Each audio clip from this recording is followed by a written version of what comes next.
pinetested sa buhay ko. Kasi po, last 2021, na-experience ko po yung nilagnat ako, nawala ng gana, sa pagkain, ng hina. Dumating po ako na iras pa ako sa hospital. So pag-rush ko po sa hospital, yung laboratory ko po, sa bahay pa lang parang ka-laboratory at mabagsak lahat ng result. At doon, nag-decide kami magkikina na iras ako sa hospital. So nang iniras po ako sa hospital, nirepeat nila ang laboratory, mas bumaba pa po ulit ang mga result. So, hindi na po ako dinaan sa emergency room kasi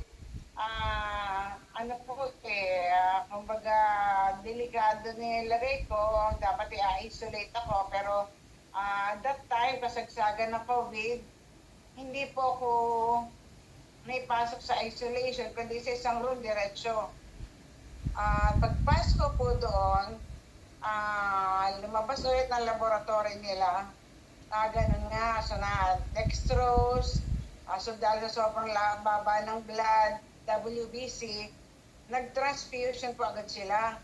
At alam niyo po ba na ang request po sa akin ng blood transfusion is 12 bags ng RBC, 12 bags ng plasma, 12 bags ng platelet kasi bumaba po talaga. Tapos, after that time po, na-diagnose ako dahil nag-itchiness talaga ang katawan ko. Sobrang itchy talaga. So, yung legs ko na yan, na hindi ko naman na-scrub yan, kundi hinahantos ko lang. Kaya lang, syempre, mainit, napaltos siya. Kaya, dahil po dyan, naging cellulitis siya. At yung cellulitis na yon, dahil doon, nagka-infect at ang infection po na yon is naging sepsis na.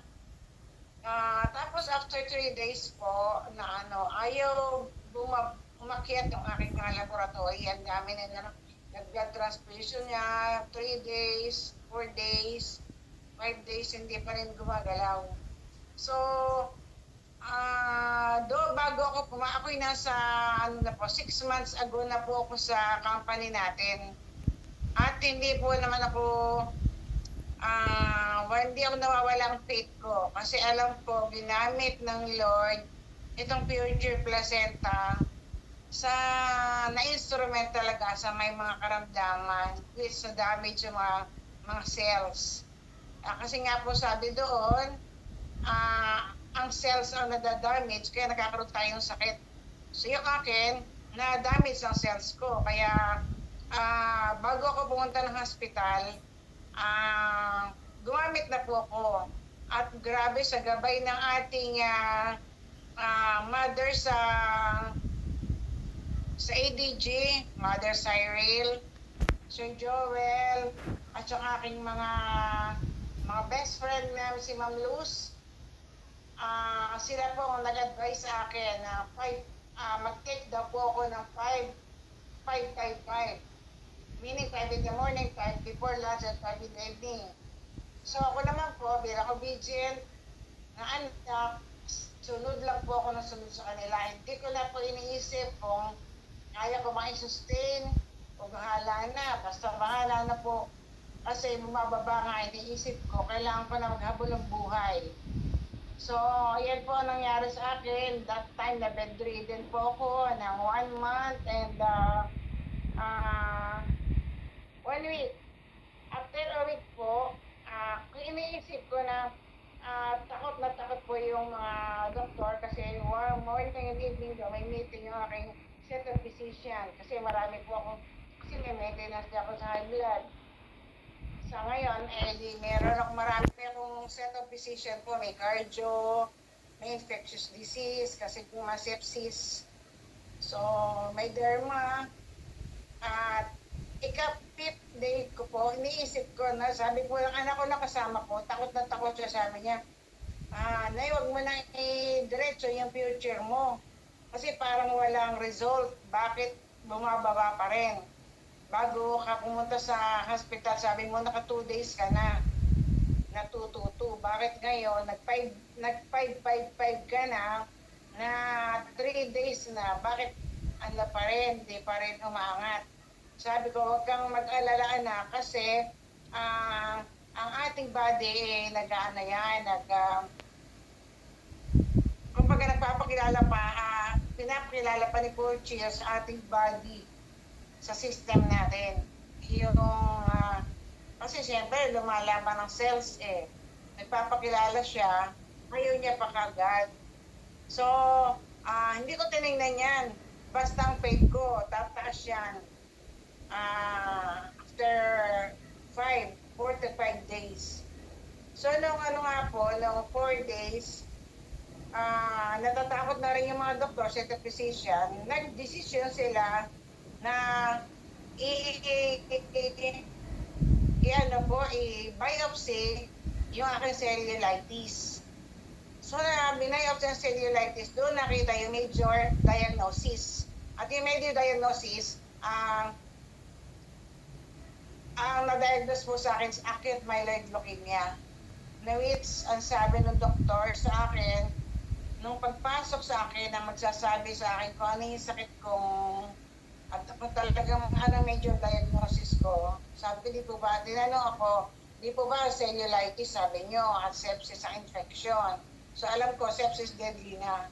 At strong ang faith ko na hindi ako mawawala dahil sa sepsis na yun, dahil meron na akong instrument ni Lord na Porchia placenta.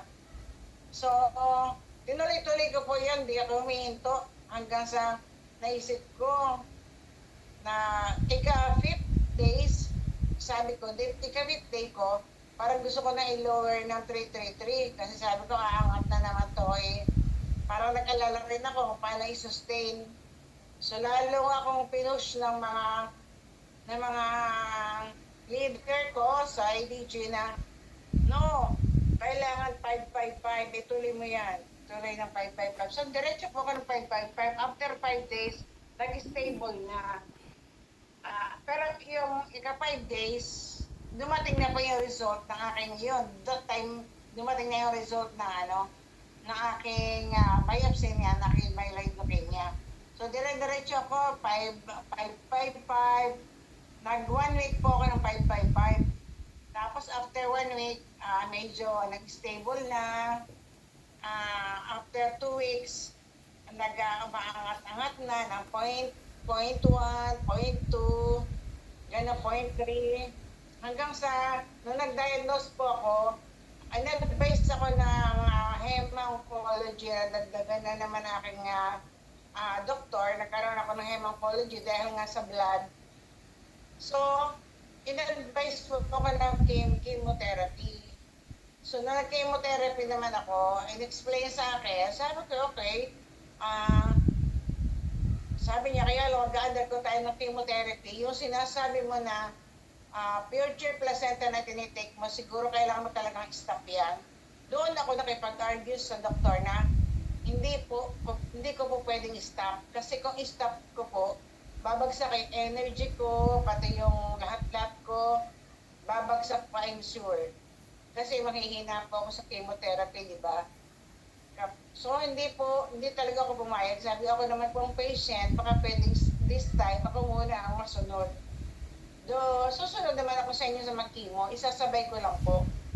Sabi niya, paano natin malalaman kung ang magko-conflict, sabi niya magko-conflict kasi papatayin ni yung cancer cell ni chemo, tapos ipapasukan mo naman yung palalakasin mo yung cells. So paano yan? Baka pati cancer cell lalakasin. Hindi po. Ang papalakasin ko po, of course, ni Porchia is yung good cells. So, pinayagan na po ako. That time, yung time po na yun na nakipag-argue ako, pinasend po ako ng waiver. Sabi niya, sige, habang itinutuloy mo yan, kung magkaroon ka ng problem, sasagutin mo yan. Sabi ko, yes po, sasagutin ko po. Ganon. So, hindi talaga po nila napali sa akin yung stem cell. Hanggang sa pag pag may nurse na papasok po sa akin, pagtulog yung anak ko, kailangan ko na mag-take ng future, nurse pa po nagbibigay sa akin, pinukukuha ko. At sinasabi po ng nurse, ma'am, nasa chart mo, pinapatanggal sa'yo to. Sabi ko, hindi. Ako yung patient at nararamdaman ko ang sarili ko.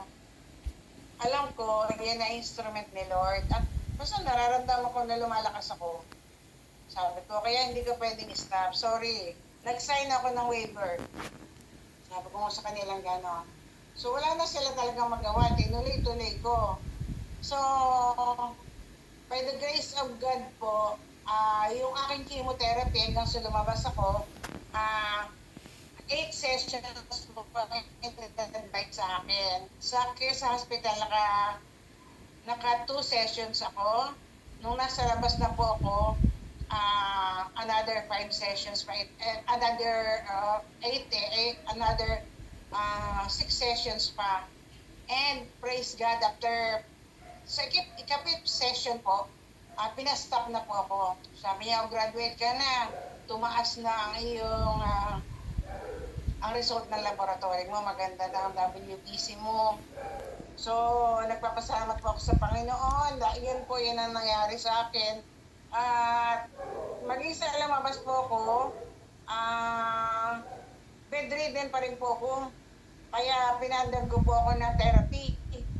At nung nagte-therapy po ako, first day, sabi po sa tanong po yung aking therapist.